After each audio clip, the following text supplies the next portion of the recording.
ਸਤਿ ਸ਼੍ਰੀ ਅਕਾਲ ਜੀ ਸਾਰਿਆਂ ਨੂੰ। ਸਟੂਡੈਂਟਸ, ਮੈਂ ਖੁਸ਼ੀ ਹਨੂ ਸ਼ਰਮਾ ਆਪ ਸਭ ਦਾ ਸਵਾਗਤ ਕਰਦੀ ਹਾਂ ਆਪਦੇ ਆਪਣੇ YouTube ਚੈਨਲ ਖੁਸ਼ੀ ਹਨੂ ਸ਼ਰਮਾ ਦੇ ਵਿੱਚ। ਮੈਨੂੰ ਉਮੀਦ ਹੈ ਕਿ ਤੁਸੀਂ ਸਾਰੇ ਠੀਕ ਹੋਗੇ, ਬਹੁਤ ਵਧੀਆ ਤਰੀਕੇ ਨਾਲ ਆਪਣੇ ਐਗਜ਼ਾਮ ਦੀ ਪ੍ਰਿਪਰੇਸ਼ਨ ਕਰ ਰਹੇ ਹੋਗੇ। ਅੱਜ ਦੀ ਵੀਡੀਓ ਆਪਾਂ ਇੰਗਲਿਸ਼ ਦੇ ਨਾਲ ਰਿਲੇਟਡ ਲੈ ਕੇ ਆਏ ਹਾਂ, ਜਿਹਦੇ ਵਿੱਚ ਇੰਗਲਿਸ਼ ਦੇ ਵਿੱਚ ਮਤਲਬ ਜੋ ਕੁਝ ਚੀਜ਼ਾਂ ਆਉਂਦੀਆਂ ਨੇ ਪੇਪਰ ਦੇ ਵਿੱਚ, ਜਿੱਦਾਂ ਸਿਨੋਨੀਅਮ ਐਂਟੋਨੀਅਮ ਹੋ ਗਏ, ਠੀਕ ਹੈ, ਕੁਝ ਰੋਂਗ ਵਰਡਸ ਪੁੱਛੇ ਜਾਂਦੇ ਨੇ, ਫਿਲ ਇਨ ਦ ਬਲੈਂਕਸ ਹੋ ਗਿਆ, ਬੇਸਿਕ ਗ੍ਰਾਮਰ ਹੋ ਗਈ, ਅਤੇ ਉਹਦਾ ਸਾਰੇ ਦਾ ਕੁਛ ਇੱਕ ਇੰਪੋਰਟੈਂਟ ਆਪਾਂ ਕੁਐਸਚਨ ਲੈ ਕੇ ਆਏ ਹਾਂ। ਮਤਲਬ ਪੁਰਾਣੇ ਜੋ ਐਗਜ਼ਾਮਸ SSC ਦੇ ਵਿੱਚ ਆਏ ਹੋਏ ਉਹ ਵਾਲੇ ਐਗਜ਼ਾਮਸ ਨੂੰ ਦੇਖ ਕੇ ਮੈਂ ਉਹਨਾਂ ਦੇ ਵਿੱਚੋਂ ਕੁਛ ਇੱਕ ਕੁਐਸਚਨਸ ਚੁੱਕੇ ਨੇ, ਉਹ ਵਾਲੇ ਆਪਾਂ ਕੁਐਸਚਨ ਅੱਜ ਦੀ ਵੀਡੀਓ 'ਚ ਕਰਾਂਗੇ। ਸ਼ੁਰੂ ਕਰ ਲੈਂਦੇ ਅੱਜ ਦਾ ਵੀਡੀਓ। ਫਸਟ ਕੁਐਸਚਨ ਹੈ, select the antonym of the given word.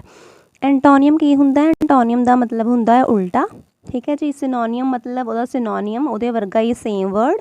Antonym means ਉਹਦਾ ਉਲਟਾ ਹੈ, ਠੀਕ ਹੈ ਜੀ।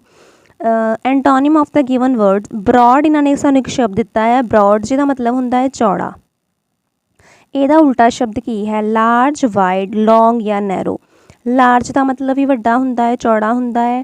ਵਾਈਡ ਦਾ ਮਤਲਬ ਵੀ ਚੌੜਾ ਹੁੰਦਾ ਹੈ। ਲੌਂਗ ਦਾ ਮਤਲਬ ਹੁੰਦਾ ਹੈ ਲੰਬਾ। ਪਰ ਜੋ ਨੈਰੋ ਵਰਡ ਹੈ, ਨੈਰੋ ਦਾ ਮੀਨਿੰਗ ਹੁੰਦਾ ਹੈ ਤੰਗ ਹੋਣਾ, ਟਾਈਟ ਹੋਣਾ ਜਾਂ ਨੈਰੋ ਹੋਣਾ। ਤਾਂ ਬਰੋਡ ਦਾ ਜੋ ਐਂਟੋਨੀਅਮ ਹੈ, ਬਰੋਡ ਦਾ ਐਂਟੋਨੀਅਮ ਹੋ ਗਿਆ ਨੈਰੋ। ਰਾਈਟ ਆਨਸਰ ਹੈ ਨੈਰੋ। ਸਟੂਡੈਂਟਸ, ਆ ਜਿਹੜੇ ਕੁਐਸਚਨਸ ਨੇ ਆ ਪੁਰਾਣੇ ਪ੍ਰੀਵੀਅਸ ਐਗਜ਼ਾਮਸ ਦੇ ਵਿੱਚ ਆਏ ਹੋਏ ਨੇ, ਅਤੇ ਮੈਂ ਉਹੀ ਕੁਐਸਚਨ ਚੱਕੇ ਨੇ। Answer D is the right answer. In the sentence identify the segment which contains the grammatical error. ਇਹ ਇੱਕ ਲਾਈਨ ਦਿੱਤੀ ਹੋਈ ਹੈ, ਸੈਂਟੈਂਸ ਦਿੱਤਾ, ਇਹਦੇ ਵਿੱਚ ਆਪਾਂ ਦੇਖਣਾ ਹੈ ਕਿ ਕਿਹੜਾ ਸੈਗਮੈਂਟ ਜੋ ਹੈ ਗਲਤ ਹੈ ਇਸ ਸੈਂਟੈਂਸ ਦਾ। The boy which stole the money was caught by the police. The boy which stole the money was caught by the police.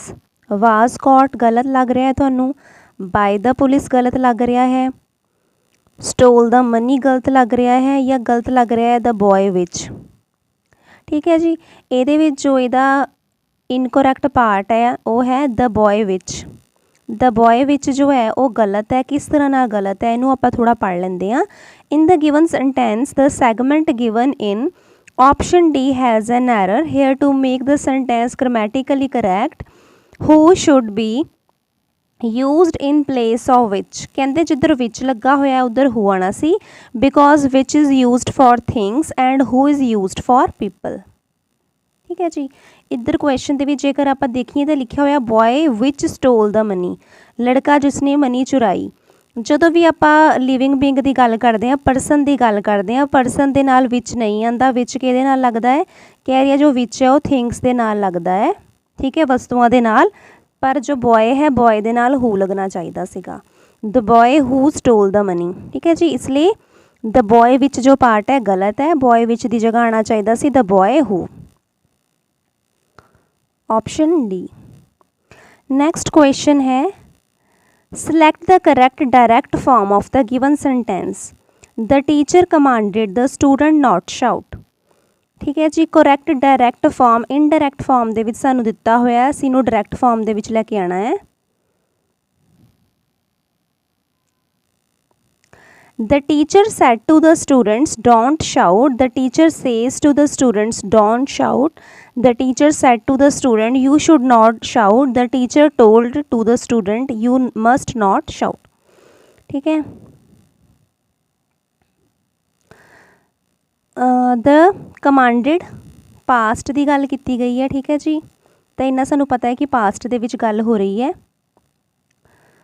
Says to नहीं हो सकता, प्रेजेंट विच है, ठीक है। यू शुड, शुड की हुंदा है? शुड का मतलब हुंदा है चाहिए।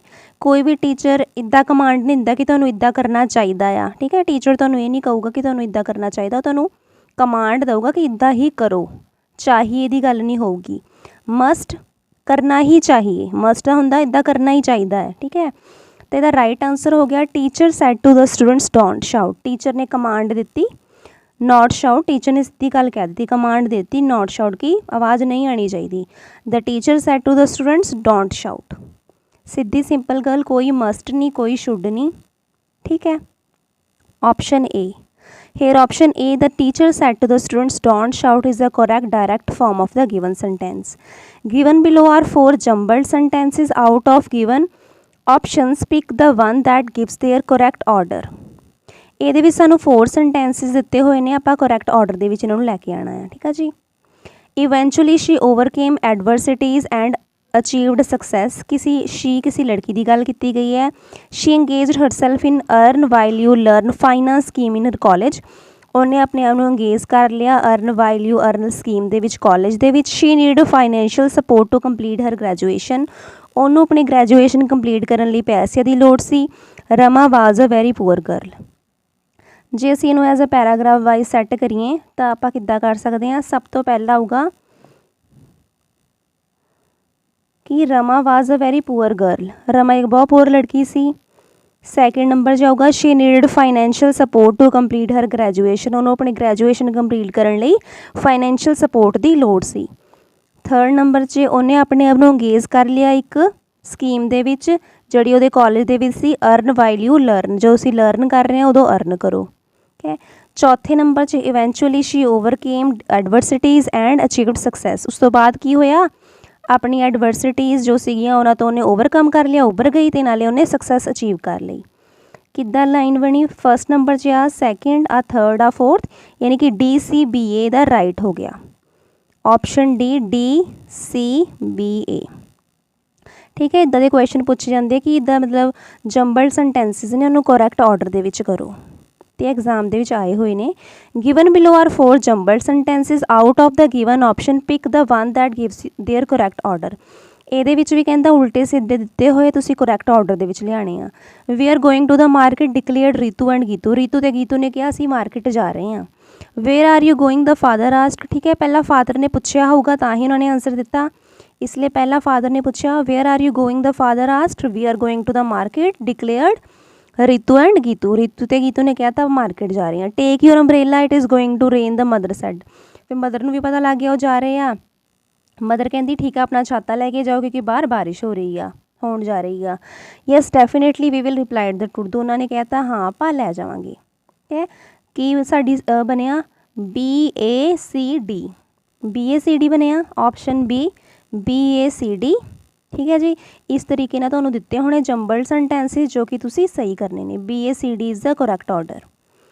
Select the सिनोनियम of the given word. तुहानूं एक वर्ड दिता होया दा सिनोनियम लभो। सिनोनियम मैं तुहानूं दस्सिया सी की हुंदा है, मतलब उहदे वर्गा सेम वर्ड। रवैर किसी लिए आदर भाव रखना। रवैर का की मतलब है कि किसी लिए असी रिस्पैक्ट रख रहे हैं, मन दे विच आदर भाव रख रहे हैं। ठीक है। इंजॉय हुंदा है मज़े लैना। रिस्पैक्ट हुंदा किसी दी आदर करना। कंडैम का मतलब हुंदा निंदा करना, बुराई करना। रिपीट हुंदा दोहराना किसी चीज़ नूं। रवैर का की मतलब है किसी लिए आदर भाव रखना, यानी कि रिस्पैक्ट इहदा राइट आंसर हो गया। रवैर दा हो गया respect. The given word revere means to regard with respect and admire someone greatly. किसी की बहुत वधिया तरीके नाल प्रशंसा करना, रिस्पैक्ट करना। इसलिए दा राइट आंसर की होगा रिस्पैक्ट। इहदा करैक्ट सिनोनियम होवेगा। Select one word for the following group of words. Open refusal to obey others. One word for the following group of words. आ तुहानूं ग्रुप ऑफ वर्ड दिता होया वा, इहदा वन वर्ड लभो। Open refusal to obey others. जो कोई बंदा है ओपनली रिफ्यूज़ कर दिंदा है किसी दी आग्या मनण लई, ऑर्डर मनण लई। कोई भी बच्चा है शरारती है, ठीक है, या घर विच कोई रिश्तेदार आए हुए ने, तुहाडे पेरेंट्स कह रहे हैं कि ओबे करो ऑर्डर्स नूं, तुसीं ओपनली मना कर दिंदे हो, रिफ्यूज़ कर दिंदे हो। Open refusal to obey orders. Orders नूं ओबे करन नूं ओपन रिफ्यूजल कर दिंदे हो, उहनूं की कहा जाऊगा? कंप्लाइंस। कंप्लाइंस का मतलब हुंदा है अनुकूलता, अनुपालन कि जिद्दां जिद्दां किया जांदा उद्दां उद्दां करी जाना। ओबीडियंस का मतलब ये हुंदा है आग्या मनना। डेफियंस का मतलब है चुनौती करना या ललकार कर देना, किसी चीज़ नूं ललकार देना, आग्या नहीं मननी, उपरों चैलेंज कर देना कुछ होर।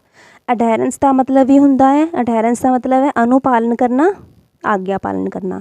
यानी कि ABD तिन्ना का मतलब ऑब्वियसली तीनों का जो मतलब है वो सेम ही है, अनुकूलता करना या आग्या पालन करना। पर जो डेफियंस है, डेफियंस की दस रहा है चुनौती करनी या ललकार करना किसी की। ठीक है। चुनौती दे के कह देना कि नहीं जी मैं तो तुहाडे ऑर्डर नहीं मनूंगा। तो राइट आंसर की हो गया C defiance. This is a behaviour in which you refuse to obey someone और समथिंग। इदा का बिहेवियर आ जिहदे विच तुसीं डायरैक्टली रिफ्यूज़ कर दिंदे हो कि मैं नहीं मनना कोई भी आग्या, या कुछ नहीं मनना। ठीक है जी। Select the most appropriate meaning of the following idiom. Idiom दिता है डेड हीट। ठीक है, डेड हीट का की मतलब है strong opposition to one side, या कोई तुहानूं एक आइडिया दे रहा है, तुसीं स्ट्रोंगली उन्होंने मना कर देंगे, उहदे खिलाफ चले जाते हो, ओपोजिशन ते जा रहे हो। Close contest that ends in a tie, एक कॉन्टेस्ट होवे बराबरी की कॉन्टेस्ट, दो टीमां दे विच लड़ रहे होण, मतलब दो टीमां खेल रही होण, कॉन्टेस्ट हो रहा होवे पर एंड दे विच टाई हो जावे, मैच दोनों बराबरी दे विच होण, दोनों जित जाण। ठीक है जी। स्ट्रोंग हीट वेव, एक वेव चल रही होवे स्ट्रोंग गर्म। Deadly blast of hot air, hot air जिहड़ी आ वो चल रही होवे, हॉट एयर का ब्लास्ट होया होवे, तो डेड हीट की है। ठीक है, इनू तुसीं इदां भी समझ सकते हो कि पहला हीट सी गर्मी होवे बहुत ज़्यादा, पर बाद विच वो जिहड़ी गर्मी है वो डैड हो जावे, मर जावे। ठीक है, तो की हुंदा है मैचेस दे विच बड़ी गर्मी हुंदी है, सारिਆਂ ਨੂੰ की होवेगा, पर एंड दे विच जदों टाई हो जाता है मैच, तो जिहड़ी गर्मी है वो सारी की हो जाती है, डैड हो जाती है, कहते ओहो ये तो टाई हो गया, साडी टीम जितनी सी जित्ती नहीं। ठीक है, क्लोज कॉन्टेस्ट होवे पर एंड किते हो जाए टाई दे विच, उहनूं कहंदे आ dead heat. Option B, the idiom dead heat means an exact tie in a race or competition, or we can say two or more finish with exactly the same result. ठीक है, dead heat मतलब पहला की होवे competition चल रहा होवे, बाद दे विच टाई हो जाए match. Select the सिनोनियम of the given word, word दिता होया दा सिनोनियम की है प्रीवेंट। प्रीवेंट हुंदा बचना या बचाना किसी चीज़ नूं, जिद्दां कहंदे आ prevention is better than cure, इलाज करन नालों चंगा है कि अपना बचाव रखो। ठीक है, प्रीवेंशन मतलब बचाव। एवर्ट, एवर्ट का की मतलब है किसी घटना नूं वापरन तो रोक लेना, अलाउ करना, किसी नूं परमिशन देना कि हाँ ये काम कर ला, परमिशन दे देना। कंस्ट्रक्ट करना, बनाना, जिद्दां कि कह सकते हैं he is constructing building, building बना रहा। प्रोवोक करना हुंदा है किसी दियां इच्छावां नूं जागृत करना, प्रोवोक करना मतलब जागृत करना। ठीक है, प्रीवेंट मतलब रोकना, किसी घटना नूं वापरन तो रोक लेना, एवर्ट। तो प्रीवेंट का सिनोनिम की हो गया avert. Option A is the right answer, 9th का option A avert. Prevent means to keep from occurring, prevent मतलब किसी चीज़ नूं होण तो रोकना, तो इहदा राइट आंसर की हो गया synonym avert. Select the most appropriate segment to substitute the underline segment, ये अंडरलाइन की हुई एक लाइन है, यदी जगह की आ सकता है the animal resembled with the cat, the animal resembled with the cat, resemble हुंदा हूबहू किसी वर्गा लगना। ठीक है, तो रिसैम्बल्ड दे नाल विद आ सकता है कि नहीं आ सकता, कहते रिसैम्बल्ड टू होना चाहिए, रिसैम्बल्ड बाय होना चाहिए है, रिसैम्बल्ड कल्ला होना चाहिए या कोई इंप्रूवमेंट नहीं होनी चाहिए, रिसैम्बल्ड विद ठीक है।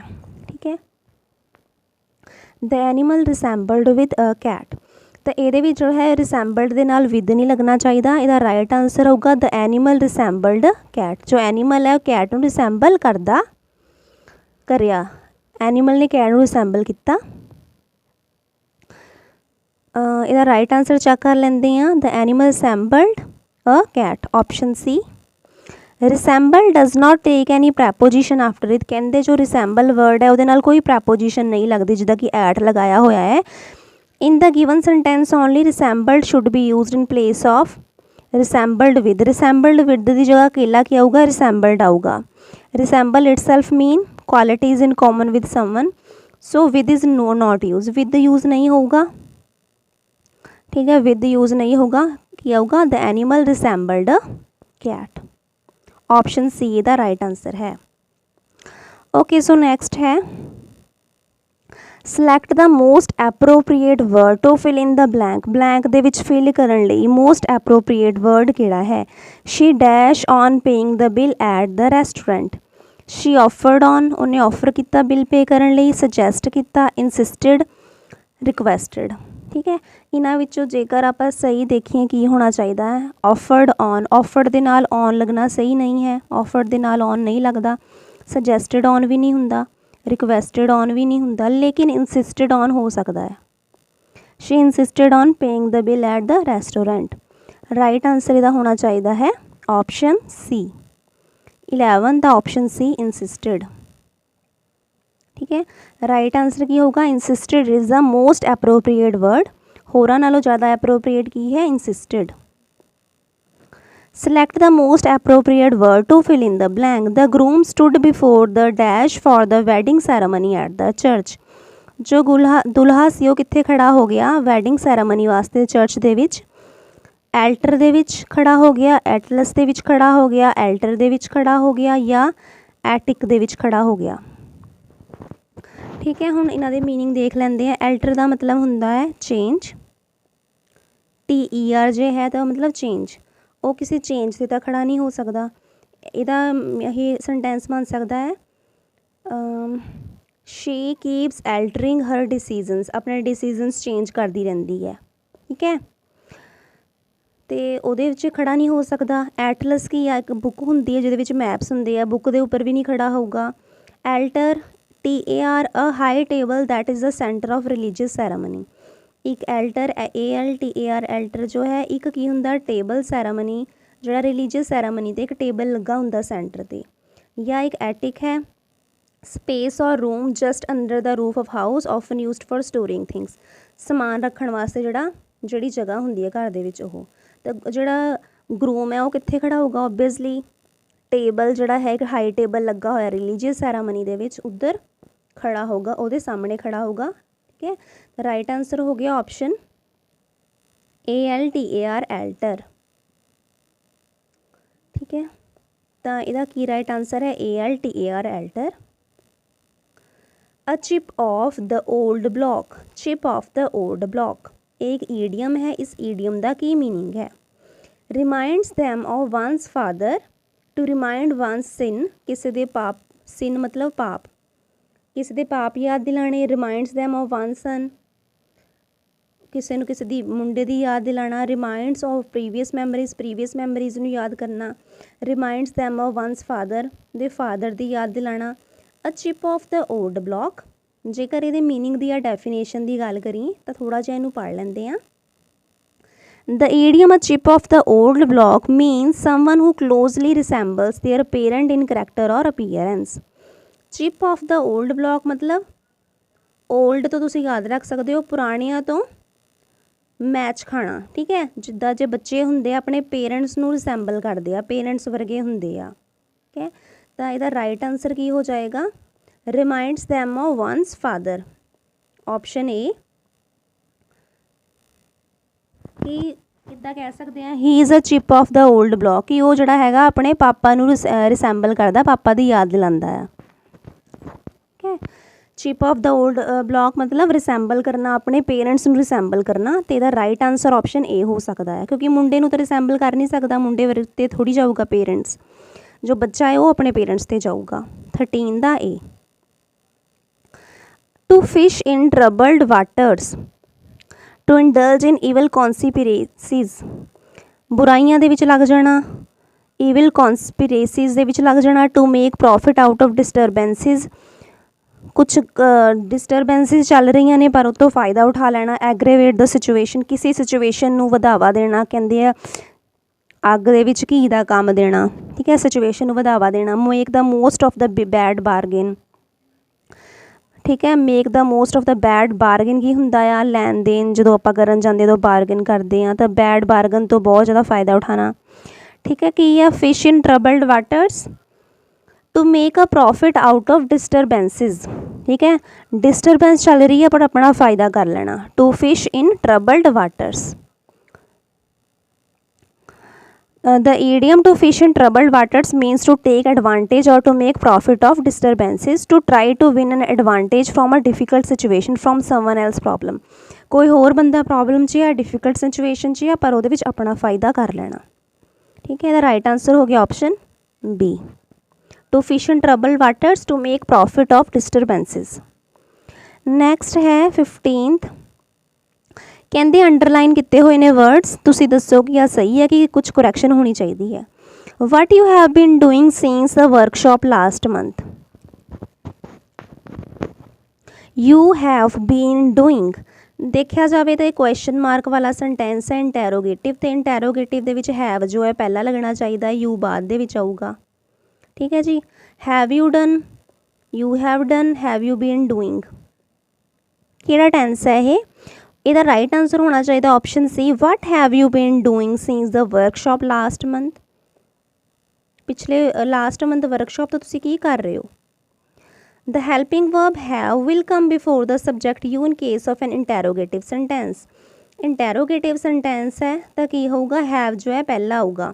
कहते हैं प्रेजेंट परफेक्ट कॉन्टीन्यूस टेंस है जिहदा की है हैव पहला आवेगा, फिर सब्जैक्ट, फिर बीन, फिर verb plus ING। What have you been doing,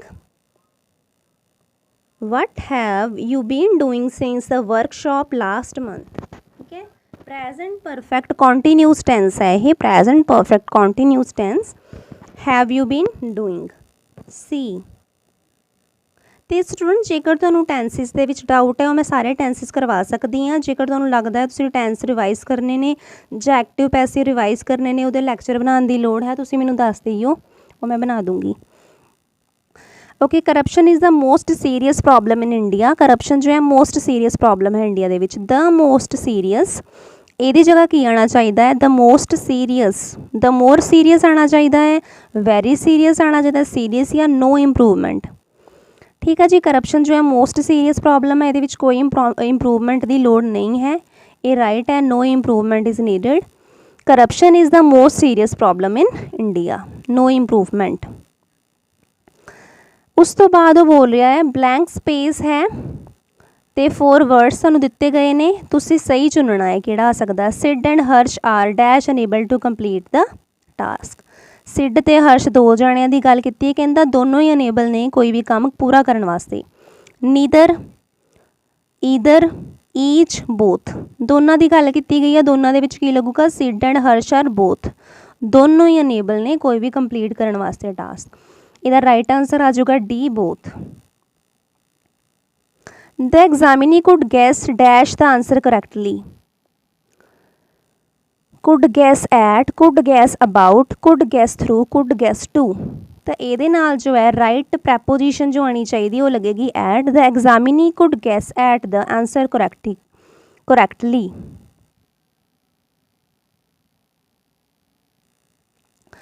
right answer है A, at. Be dash and always look to the comfort of others. क्या बनो और हमेशा औरों के कंफर्ट्स के बारे में सोचो, या हमेशा औरों के कंफर्ट्स के बारे में देखो। क्या बनो और हमेशा दूसरों के कंफर्ट के बारे में देखो। Be considerate and always look to the comfort of others. Be cautious, सावधान बनो तो हमेशा दूसरे के कंफर्ट नूं देखो। कंसीडरेबल बनो, कंसीडरेबल की है ग्रेट इन अमाउंट और size. A considerable number of people preferred the old building to the new one। considerable का मतलब है कि अमाउंट दे विच वड्डा होना। काफ़ी सारे कंसीडरेबल नंबर ऑफ पीपल ने पुरानी बिल्डिंग नूं नवीं नालों ज़्यादा तजवीज़ दी, प्रैफर किया ओल्ड बिल्डिंग नूं। कंसीडरेबल आपां कित्थे यूज़ करते हैं जो अमाउंट की या साइज़ की गल की जाए। एक कॉशियस है जिहदा मतलब है सावधान। कंसीडरेबल का मतलब है ग्रेट इन अमाउंट और साइज़। कंसीडर की मतलब हुंदा है to think about something carefully often before making a decision. कोई डिसीजन करन तो पहला चंगी तरह केयरफुली उहदे बारे सोचना। ठीक है, की आना चाहिए है। Be considerate and always look to the comfort of others. कहता कॉन्सीडरेट बनो तो हमेशा दूसरे दे कंफर्ट नूं देखो। कॉन्सीडरेट की है एडजैक्टिव है, कहते थॉटफुल बनो, सोचवान बनो। केयरफुल बनो, इस तरह के केयरफुल कि दूसरे को हर्ट या अपसैट ना कर सको। कंसीडरेट बनो। ठीक है जी, कहते इदा का बनो, कंसीडरेट बनो तो हमेशा दूसरे के कंफर्ट को देखो। की आएगा कंसीडरेट। कंसीडरेट का की मतलब है थॉटफुल बनो, दूसरे को हर्ट ना करने वाला बनो। ओके, 18 का राइट आंसर हो गया ए। नेक्स्ट है as usual a lot of people were dash in the king's दरबार। एज यूजुअल मतलब हमेशा की तरह। अ लॉट ऑफ पीपल मतलब बहुत सारे लोग। वर डैश इन द किंग्स दरबार, किंग के दरबार दे विच की सी बहुत सारे लोग। देयर सी, पोसैस सी, पास्ट सी या प्रेजेंट सी। तो ऑप्शन डी प्रेजेंट सी के किंग के दरबार दे विच, option D. In the question 4 words are given out of which 1 is correctly spelled, find the correctly spelled word. 4 word दिते हैं, 4 दे विचों एक जिहड़ा है करैक्ट है, बाकी 3 गलत ने। ऑमनीनस, ऑमिनस वर्ड है। ऑमिनस वर्ड करैक्ट किथे है, जो थर्ड ऑप्शन है ऑमिनस का, OMINOUS आ सही है। ई तो भी गलत है, इधर भी एक्स्ट्रा ई पिया होया, इधर डबल एम पे हुए ने। ठीक है, ओमिनस जो राइट है वो है OMINOUS ओमिनस। ਇਹਦਾ मीनिंग देख लेंदे हाँ। Ominous is the correctly spelled word. The word suggests that something bad is going to happen in the future. Ominous का की मतलब है कि फ्यूचर दे विच कुछ बुरा होने वाला है। ठीक है, ये सजैसट करता है word ominous, OMINOUS ominous. Okay, तो फिर इन्होंने अगेन स्लैशिज दे विच वर्ड्स दिते ने, तो तुसी दसना है कि किहड़ा सैगमेंट जो है गलत है। He ought not have done such a filthy thing. He ought not गलत है, have done such गलत है, a filthy thing गलत है कि no error है। He ought not have done such a filthy thing, no error। Option B जो है उस तो पहला की आना चाहिए है, ought not तो बाद एक वर्ड लगना चाहिए है, प्रैपोजिशन लगनी चाहिए है to। He ought not to have done such a filthy thing।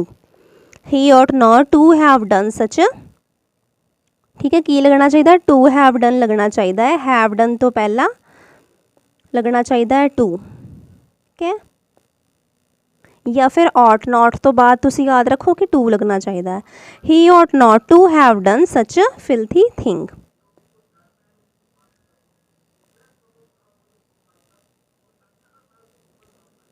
Okay, so next question है, the reason for his failure is because he did not hard work. ਉਹਦਾ फेलियर का रीज़न की सी कि ਉਹਨੇ कड़ी मेहनत नहीं की सी। Reason for his failure is he did not work hard. Because की लोड़ ही नहीं है इस सेंटेंस के विच, क्योंकि रीज़न ऑलरेडी लगा होया है। The reason of his failure is he did not work hard. Because नहीं आना चाहिए, ऑप्शन बी जो है गलत सैगमेंट है। The reason for his failure is he did not work hard, option B. Using the word because with the word reason is not required. Reason के नाल because लगाने की लोड़ नहीं है। Okay, I have reached the office before the rain started. मैं office पहुँच गई सी उस तो पहला कि बारिश शुरू हुई। ठीक है, पास्ट की गल की हुई है, पहुँच चुकी सी, तो इधर हैव दी जगह आऊगा आई हैव रीच्ड नहीं आऊगा, आई हैड रीच्ड, पहुँच चुकी थी। पास्ट दे विच की हुंदा है, हैड लग जाता है हैव दी जगह। रेन स्टार्ट होने तो पहले ही मैं ऑफिस पहुंच चुकी सी। I had reached the office before the rain started. ठीक है, it should be I had reached the office before the rain started. इदा होना चाहिए, I had reached the office before the rain started. A large consignment of books are expected. की expect किया गया है, large consignment of books are expected. ठीक है, ये आर नहीं आऊगा, आर की जगह की आऊगा इज़ आऊगा, क्योंकि अ लार्ज कंसाइनमेंट ऑफ बुक्स की है, सिंगुलर है। हाँ, ठीक है जी, आर एक्सपैक्टेड जो है गलत है। किवें गलत है वो आप देख लेंगे हैं। Part C has the error, the subject is singular. कहते सब्जैक्ट जो है की है, सिंगुलर कोलैक्टिव नाउन है, कोलैक्टिव नाउन है, लेकिन की है a large consignment singular collective noun है। काफ़ी चीज़ों के कोलैक्शन ना बनया है नाउन, सिंगल कोलैक्टिव नाउन है जो इज़ दे नाल एग्री करता है। जो लार्ज कोलैक्शन ऑफ बुक्स है कितना एग्री करूगी, इज़ दे नाल। सबजैक्ट वर्ब एग्रीमेंट का पार्ट है। ठीक है, तो इज़ आऊगा उधर आर की जगह। A large consignment of books is expected. His writings are dash of mistakes. उसकी राइटिंग्स ने मिसटेक्स का की ने, brooded with mistakes, burst into mistakes, replete with mistakes या boosted of mistakes. Boost of की हुंदा कि शेखी मारना। ठीक है, इदा ही इन्हां तिन्नां दे मीनिंग भी आप पढ़ लेंदे हैं। ऑप्शन सी दा राइट आंसर है, replete with mistakes. Replete filled with something with a full supply of something. किसी चीज़ की फुल सप्लाई ना भरे होना, किस चीज़ की फुल सप्लाई ना भरी नहीं उसकी राइटिंग्स मिसटेक्स की। रैपलीट का मतलब है किसी की पूरी सप्लाई ना भरे होना। ब्रूड का मतलब है to think a lot about something that makes you annoyed and anxious upset. Brood का की मतलब होंगे किसी इदा की चीज़ बारे सोचना जो तुहानू एनएक्शियस करता है, मतलब तुहानू टेंशन दिंदा या तुहानू उदास करता है, उदा की चीज़ बारे सोचने को किया जाता है brood. burst into, start producing something suddenly and with great force। burst into मतलब किसी चीज़ ਨੂੰ प्रोड्यूस करना स्टार्ट कर देना बहुत ज़्यादा पूरी फोर्स लगा के, ठीक है। बूस्टेड का हो गया बूस्ट करना, शेक ही मारना, ठीक है। तो रिप्लीट विद मतलब full supply. Her writings are replete with mistakes, किसी चीज़ ना पूरी तरह ना भरियां हुई ने मिसटेक्स के नाल, ठीक है। ब्रूडेड की है कि किसी चीज़ बारे सोचना जो तुहानू उदास करता होवे या तुहानू टेंशन दिंदा होवे। C is the right answer. Select the most appropriate meaning of the given idiom. Back to square one, back to square one वापस आ जाना, मूव अहेड अगे वधना, come to the original point ते वापस आ जाना, नैगलैक्ट करना किसी नू या स्केयर ड्रॉ करना, ठीक है। बैक टू स्केयर वन का मीनिंग तुसी समझो, पहला समझण की कोशिश करो। मतलब आ साडा स्केयर सी, कंफर्ट जोन सी, अगे निकल गए, उस ते आपां वापस आ गए, ठीक है। मतलब आपां अगे नहीं गए, अहेड नू मूव नहीं किया, ओरिजिनल पॉइंट ते आपां वापस आ गए, come to the original point. Back to square one means come to the original point. Option 2 come to the original point. Back to where one started with no progress having been made, ठीक है। आपां इधर सीगे America चले गए पर कोई progress नहीं की, वापस आ गए। Back to where one started, जिधरों शुरू किया सी उधर ही वापस आ जाना। Select the antonym of the given word. ये जो वर्ड तुहानू दिता है उल्टा दसो। लिबर्टी की हुंदा है? आज़ादी। इंडिपेंडेंस भी आज़ादी है। Deliverance the action of being rescued और सैट फ्री, किसी को रेस्क्यू कर देना, आज़ाद कर देना किसी जगह तो, ठीक है। सैट फ्री कर देना मतलब आज़ाद कर देना। डिपेंडेंस हुंदा है किसी ते डिपेंड रहना, आज़ादी ना होना। कन्वीनियंस, कन्वीनियंस हुंदी है अपनी सुविधा, सुविधा कित्थे हुंदी है जिधर आज़ादी हुंदी है। तो द राइट एंटोनियम की हो गया डिपेंडेंस। लिबर्टी मतलब आज़ादी, डिपेंडेंस किसी ते डिपेंड रहना। 29 है select the wrongly spelled word. जोड़ा वर्ड रॉन्गली स्पैल्ड होया है उन्होंने दसो। ट्रुथफुल सही है। ट्रैजर की हुंदा है? खजाना। ट्रैजर की स्पैलिंग की हुंदी है? TREASURE, ट्रैजर। टर्मोइल की हुंदा? स्टेट ऑफ ग्रेट नॉइस और कन्फ्यूजन, इदा दी स्टेट, कन्फ्यूजन वाली स्टेट या ग्रेट नॉइस वाली स्टेट। टामरिंड की है? Tamarind is a hard wood tree है, scientifically known as tamarindus indica. एक ट्री है टामारिंड, ठीक है जी, हार्ड वुड ट्री है। ओके सो आप गल कर रहे थे ट्रैजर की। ट्रैजर जो है करैक्शन की है TREASURE, ट्रैजर। ऑप्शन 2 इहदा राइट आंसर है treasure. Select the wrongly spelled word. इन्हां दे विचों किहड़ा रॉन्गली स्पैल्ड है? कॉम्प्रोमाइज़ ठीक है, कंपीटेंस ठीक है, क्रोनोलॉजी ठीक है। कंजमेशन जो है, कंजमेशन आह गलत है। Correct spelling is consummation. Consummation का की मतलब है? डबल एम आएगा ये। टू कंप्लीट एन एग्रीमेंट या अरेंजमेंट, किसी अरेंजमेंट या एग्रीमेंट नू पूरा कर देना, कंप्लीट कर देना कहते हैं कंजमेशन, ठीक है जी। तो स्टूडेंट्स अज की वीडियो के बस इन्ने कोई क्वेश्चनस आप प्रीवियस पेपर्स से लैके आए सी। बाकी यह इंग्लिश की सीरीज़ में आप हफ्ता 10 दिन जो है कंटिन्यू रखांगे ਤਾਂ जो इंग्लिश की भी थोड़ी जी तैयारी हो जाए बच्चों की। तो तुसी अपने कमेंट करके मैनूं दसो कि तुसी किहड़ी वीडियो चाहते हो आप बनाइए। तो मिलते हैं अगली वीडियो के, तब तक लिए रब रखा। धन्यवाद, थैंक यू।